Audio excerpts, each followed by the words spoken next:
Dan hampir dapat disimpulkan banyak hal yang sudah ada tetapi tidak dijalankan. Banyak hal yang sudah ada tapi tidak dijalankan.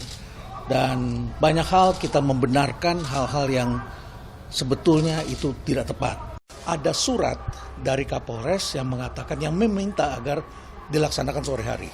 Ya. Terus kemudian diminta oleh PT LIB agar dilakukan pada malam hari. Kalau memang itu ditolak, mengapa polisi kalah? Mengapa Polres kalah? Ya, mengapa Polres kalah dan harus tetap dijalankan pada malam hari? Kami bicara dengan para atlet dan para atlet mengatakan sangat tidak nyaman bertarung mulai 9:30 malam misalnya. Kalau kemarin kan tidak jam 9:30 malam. Tapi banyak sekali hal-hal seperti ini dilakukan 9:30 malam. Nah, tadi kami juga mendengar ada yang mengatakan mungkin itu salah satunya adalah mengakomodir, mungkin ya kemungkinan ya, mengakomodir iklan rokok yang baru mulai diizinkan keluar 9:30 malam. Ya, misalnya seperti itu. Jadi kalau mau bicara perubahan, ini perubahan semuanya ini. Semuanya harus berubah ini.